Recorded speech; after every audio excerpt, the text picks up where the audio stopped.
ओए बच्चों, एलसीएम के क्वेश्चंस को करने में प्रॉब्लम्स आ रही हैं, सो ये वीडियो सिर्फ और सिर्फ आपके लिए है। पर उससे पहले अगर आप मेरे चैनल पर नए हैं तो प्लीज मेरे चैनल को सब्सक्राइब कर लें, क्योंकि इस चैनल पर आपको कंप्लीट बेसिक मैथ्स कराई जा रही है। So let's start. 3, 2, 1. Hello everyone, welcome back to my channel. So students, आज हम इस वीडियो में एलसीएम को फाइंड करना सीखेंगे। सबसे पहले मैं बता दूं एलसीएम का फुल फॉर्म क्या होता है। एलसीएम का फुल फॉर्म होता है लीस्ट कॉमन मल्टीप्लिकेशन। देखो, जैसे कि ये क्वेश्चंस दिया हुआ है, ठीक है, तो इसको कैसे सॉल्व करते हैं। 16 तो 4 से भी डिवाइड हो जाएगा, 18 तो 3 से भी डिवाइड हो जाएगा और 12 तो 2 से भी डिवाइड हो जाएगा। मतलब ये 2, 3, 4 सबसे डिवाइड हो रहा है, ठीक है। लेकिन हमें किससे डिवाइड करना है, तो हमें सबसे छोटे वाले नंबर से डिवाइड करना है। हम सबसे पहले छोटे नंबर से डिवाइड करना शुरू करते हैं, उसके बाद उससे बड़ा डिवाइड करते हैं, फिर उससे बड़े नंबर से डिवाइड करते हैं। तो सबसे पहले यहाँ पे हम 2 से डिवाइड करेंगे, ठीक है। यहाँ पे 2 6 जा क्या होता है, 12 होता है। क्या होता है, 12 होता है। 2 8 जा क्या होता है, 16 होता है।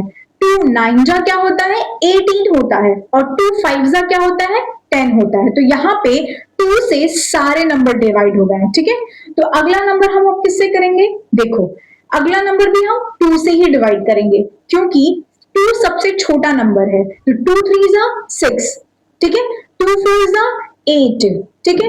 अब 9 तो 3 से डिवाइड होता है, 9 तो 2 से नहीं डिवाइड होता है, तो 9 को हम 9 ही लिख देंगे। और 5 भी नहीं डिवाइड होता है तो 5 भी लिख देंगे, ठीक है। जब तक छोटे नंबर से डिवाइड होता रहे, हमें छोटे नंबर से ही डिवाइड करना है, ठीक है। तो अभी 4 2 से डिवाइड हो जाएगा, तो अभी भी हम 2 से ही डिवाइड करेंगे, ठीक है। तो 2 2 जा क्या होता है, 2 2 जा 4 होता है। तो 3 तो डिवाइड होगा नहीं, 3 को 3 लिख दो। 2 2 जा क्या हो जाएगा, 4 हो जाएगा, ठीक है। और 9 भी नहीं डिवाइड होगा तो 9 लिख दो। 5 भी नहीं डिवाइड होगा तो 5 लिख दो, ठीक है। अब देखो, अभी भी 2 से डिवाइड हो रहा है, तो 3 तो डिवाइड होगा नहीं, लेकिन ये 2 1 जा 2 हो गया, तो यहाँ पे तो 1 हो गया, ठीक है।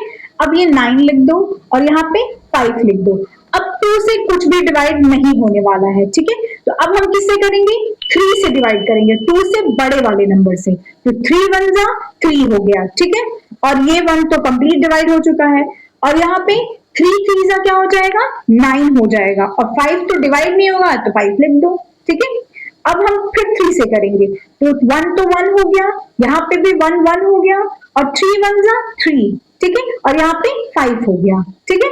तो अब किससे करेंगे, 5 से करेंगे। तो अब तो सारे डिवाइड हो गए हैं, सिर्फ 5 बचा हुआ है। तो यहाँ पे अब हम 1 लिखेंगे, यहाँ पे भी 1 लिखेंगे, यहाँ पे भी 1 लिखेंगे और अब यहाँ पे भी 1 लिखेंगे, ठीक है। तो तुमने देखा कि सबसे पहले हमने सबसे छोटे नंबर से डिवाइड किया, फिर उससे बड़े वाले नंबर से और फिर उससे बड़े वाले नंबर से, ठीक है। अब यहाँ पे एलसीएम है, ठीक है। तो अब एलसीएम कैसे निकालेंगे, तो ये जितने नंबर्स लिखे हैं इन सबको हम क्या करेंगे, मल्टीप्लाई कर लेंगे। तो 2 into 2 into 2 into and 2 into 3, उसके बाद इंटू 3, उसके बाद इंटू 5, ठीक है। अब इन सारे को जब मल्टीप्लाई कर दोगे तो जो तुम्हारा आंसर आएगा उसे ही हम एलसीएम कहते हैं, ठीक है। तो ये तो आप घर पे भी प्रैक्टिस कर लोगे मल्टीप्लाई करके कि आंसर कितना आएगा। तो इसके आपके लिए होमवर्क रहेगा कि आप इसे मल्टीप्लाई करके बताओ कि आंसर कितना आ रहा है। तो बेसिकली आपने आज समझा कि एलसीएम कैसे निकालते हैं। सबसे पहले हमें सबसे छोटे मल्टीपल से डिवाइड करना होता है, फैक्टर से डिवाइड करना होता है। उसके बाद अगर वो पूरा डिवाइड हो जाए तो फिर हम उससे बड़े वाले नंबर से डिवाइड करते हैं, ठीक है। फिर उसके बाद अगर वो डिवाइड हो जाए तो फिर उससे बड़े वाले नंबर से डिवाइड करते हैं, ठीक है। जैसा कि सबसे पहले हमने 2 से डिवाइड किया तो सारा 2 वाले टेबल्स को डिवाइड किया, फिर 3 से डिवाइड किया, फिर जब 3 वाले टेबल्स खत्म हो गए तो हमने 5 को डिवाइड किया, ठीक है। तो इसी तरह एलसीएम निकालते हैं। उम्मीद है आपको ये वीडियो पसंद आई होगी, और अगर आपको मेरी वीडियो पसंद आई है तो प्लीज मेरे चैनल को सब्सक्राइब करें, ठीक है। और ये जो मैंने होमवर्क क्वेश्चन करके दिया हुआ है, इसे घर पे आप मल्टीप्लाई करके आंसर कमेंट में बताओगे, ठीक है स्टूडेंट्स। मिलते हैं अब अगले वीडियो में। Okay, bye bye.